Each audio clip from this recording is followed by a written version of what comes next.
Hello বন্ধুরা, good morning. Papai Sonai lifestyle ব্লগে তোমাদের অনেক স্বাগতম আর অনেক ভালোবাসা জানিয়ে আজকের ব্লগটা শুরু করছি। আজকে 24শে ডিসেম্বর, মঙ্গলবার। আর ঘুম থেকে উঠে তো কাজকর্ম পড়েই থাকে। সেই কাজকর্মে যদি হাত না লাগানো হয় তাহলে কি চলবে বলো না বন্ধুরা। ওই জন্য কোমর বেঁধে লেগে পড়েছি কাজকর্মে। বিছানাপত্রগুলো ঝাড়া পোছা করে নিয়ে আগে, তারপর তো রান্না বান্না সমস্ত কাজ তো পড়েই থাকে। চলো ও ঘরটা কমপ্লিট করে চলে এসেছি এ ঘরে। এক এক সময় যেন আর ভালো লাগে না, জানো তো বন্ধুরা। একার হাতে সমস্ত কাজকর্ম করা তো বিরক্ত লেগে যায়, মনে হয় একদিন একটু অফ ডে পেলে খারাপ হয় না। কিন্তু আমরা হাউসওয়াইফ, একদিনও যদি ছুটি নিই তাহলে রান্নাবান্না কি করে চলবে বলো না। যা কাজকর্ম করো, খাওয়া দাওয়া তো করতেই হবে। খাওয়া দাওয়ার জন্যই তো সব, বলো না। এত দৌড়া দৌড়ি, পড়াশোনা করা, মানুষ শুধু একটু ভালো থাকার জন্য, আর কিছুই না বন্ধুরা। আমরা আপ্রাণ চেষ্টা করি যে কি করে আমরা ভালো থাকতে পারি, তার জন্যই এত খাটাখাটনি থেকে শুরু করে কি করে আমরা একটু ভালো থাকবো, একটু ভালো খাবো, সন্তানদের কি করে ভালো রাখবো, বয়স্ক বাবা মা থাকলে। মানে মানুষ ভালো থাকার জন্যই সমস্ত কিছু। দুটো খাওয়ার জন্য সকাল থেকে উঠে মাথার ঘাম পায়ে ফেলতে হচ্ছে।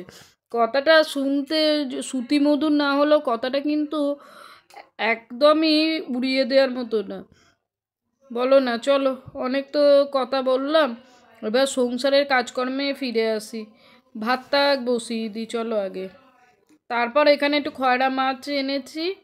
আর কি বলো তো, পাকা রুই মাছ খেয়ে খেয়ে না সবার অরুচি ধরে গেছে। বলছে আর না রুই মাছ খাবে না, ওই জন্য মানে দিন কত অন্যরকম ঘুরিয়ে ফিরিয়ে মাছ এনে করতে হবে।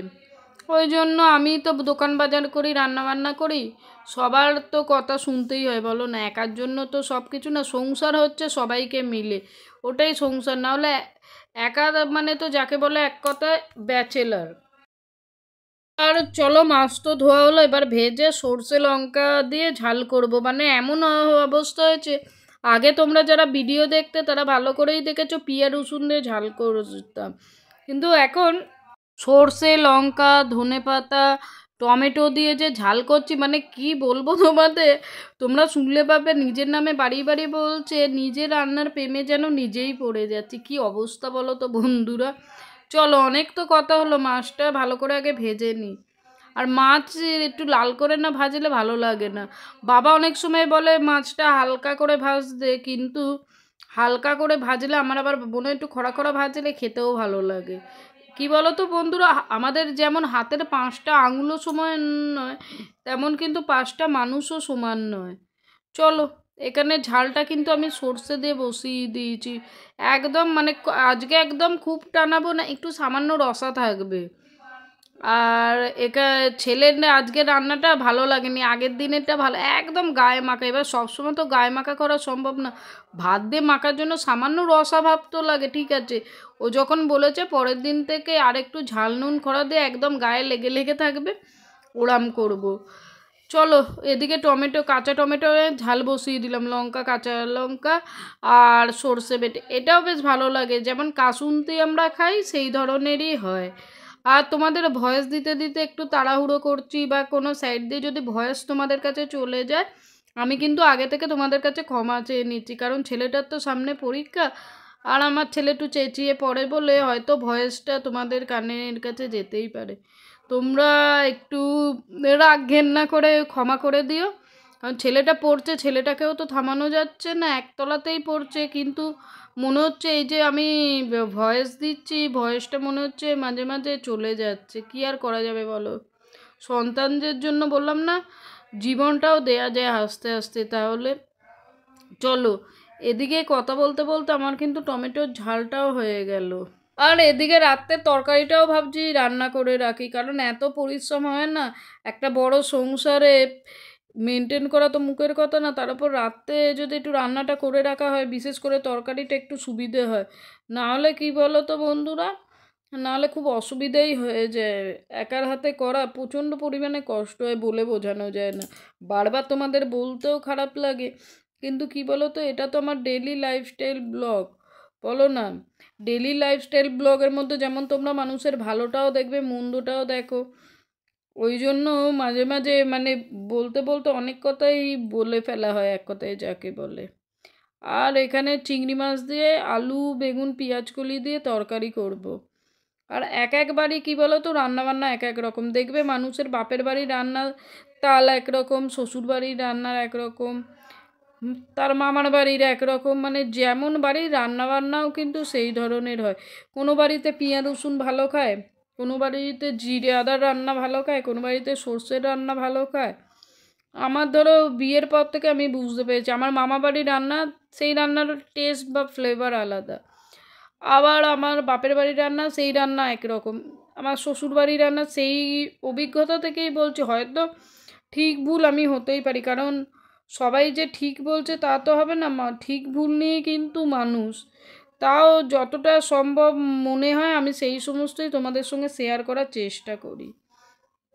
চলো, এদিকে সবজিটা ধুয়ে জল ঝরাতে দিয়ে দিলাম। পেঁয়াজটা ভাজা হয়েছে, গ্যাসটা কিন্তু অফ করে দিয়েছি, কারণ নাহলে পুড়ে যাবে। তারপর এখন তো গ্যাসের যা দাম, গ্যাসটা যতটা পরিমাণে আমরা মানে প্রয়োজনে তো ব্যবহার করতে হবে, কিন্তু যতটা অপচয়টা বন্ধ করতে পারবো ততটাই ভালো। যে কোনো জিনিসের অপচয় নিজের হাতে, কিন্তু যখন তোমার নিজের বাড়ি ঘর তখন নিজের হাতে। এই যে কারেন্টটাকে যেটুকু সম্ভব, মানে আমি বলছি না বন্ধ করে রেখে দাও, অপচয়টা বন্ধ করে ব্যবহার করা যায়। আর এখানে পেঁয়াজকলি আলুর তরকারিটা আমার ওদিকে ছোটো গ্যাসে দিয়ে দিলাম, দিয়ে এদিকে তোমাদের দাদার ফুলকপি দিয়ে আজকে বলেছে ডালিয়া খাবে। একটু পেঁয়াজ লঙ্কা ফোড়ন দিয়ে ফুলকপিটা কিন্তু ভালো করে একটু ভেজে নেবো। নাহলে কি বলো তো, ফুলকপি যদি এই ডাইরেক্ট দিয়ে দেওয়া হয় না, তাহলে প্রচণ্ড পরিমাণে গন্ধ বেরোবে। ফুলকপির একটা যেন গন্ধ আছে। ওই জন্য দেখো ফুলকপিটা ভালো করে ভেজে নিচ্ছি তেলে পেঁয়াজের সঙ্গে, তাহলে উগ্র যে গন্ধটা থাকে সেই গন্ধটা কিন্তু উবে যাবে, বুঝলে বন্ধুরা? চলো, এখানে ফুলকপিটা ভালো করে ভাজা ভাজা হলে তারপরে অ্যাড করে দেবো তার সঙ্গে ডালিয়াটা আর ডালটা দিয়ে, সে একটু ঘি দিয়ে দেবো, নুন হলুদ পরিমাণ মতো সমস্ত দিয়ে সিটি মেরে দিলেই হয়ে যাবে। মানে আমরা যে ভিডিওটা দেখছি, ধরো আমি আজকে যে ভিডিওটা ছেড়েছি 9 মিনিট 32 সেকেন্ডে, এই ভিডিওটাতে আমার সকালে ঘুম থেকে উঠে কাজ শুরু করা থেকে দুপুর অবধি ব্লগটা আছে। কত তাড়াতাড়ি মনে হচ্ছে যেন কাজগুলো হয়ে যাচ্ছে, কিন্তু ক্যামেরার সামনের থেকেও ক্যামেরার পেছনে প্রচুর ঘটনা থাকে বন্ধুরা, সব শেয়ার করা কি যায়? এই যে বন্ধুরা, এখন 11টা 10 বাজে। সবার চিন্তা করতে গিয়ে নিজেরই চিন্তা করতে ভুলে যায়। তাহলে এত বেলা হয়েছে, সবার টিফিন খাওয়া কমপ্লিট, আমার রান্নাবান্না কমপ্লিট, কিন্তু নিজেরই খাওয়া দাওয়া হয়নি। ওই জন্য একটু হালকা ছাতুগুলো খেয়ে নি, বলো না? মানে সবার খেয়াল রাখতে রাখতে নিজের খেয়াল রাখতেই ভুলে যাই আমরা হাউসওয়াইফরা। সাথে থাকবে তোমরা। ওদিকে স্নান করার আগে নিজেকে খানিকটা বলতে জোর করেই খাওয়ালাম। এখন এমন হয়েছে মনে হয় যেন স্নানটা সেরেই খাওয়াবো, কিন্তু কি বলো তো, দেখলাম 11টা 10 বেজে গেছে। ঘর দর ঝাড় দেবো, মুছবো। সকালে বাসি ঘর ঝাড় দেওয়া ছিল, তা হলো মোছা তো থাকে। এবার করতে করতে জামা কাপড় ছিল, সেগুলো কেচে ছাদে দিয়ে এলাম। মানে মোটামুটি 12টা তো বাজবে। এবার অতক্ষণ খালি পেটে থাকলে তো শরীরটা আমারই খারাপ করবে, ওই জন্য জোর করেই নিজেকে খাওয়ালাম। মাঝে মাঝে কী বলো তো, জোর করার যখন কেউ থাকে না, নিজেকে জোর করে খাওয়া দাওয়া করাতে হয়। নিজের ভালোটা তো নিজেকে বুঝতে হবে, বলো না বন্ধুরা? নিজের ভালো যদি নিজে না বোঝো, তাহলে কি আর কেউ বুঝবে? আর এদিকে দেখো, হঠাৎ করে ইচ্ছে হয়েছে আমার বইটা পড়া, ছেলে থেকে একটা বই নিয়ে পড়ছি, কিন্তু কিছুই মাথায় ঢুকলো না। এত পরিশ্রমের পর কী বলো তো, যে কোনো জিনিস ঠান্ডা মাথায় সমস্ত কিছু করতে হয়। আর তোমাদের দাদার হাতে তৈরি গরম গরম কফি আর কেক এনেছে, খাচ্ছি। তাহলে ব্লগটা এই পর্যন্ত শেষ করলাম, দেখা হবে নেক্সট ব্লগে।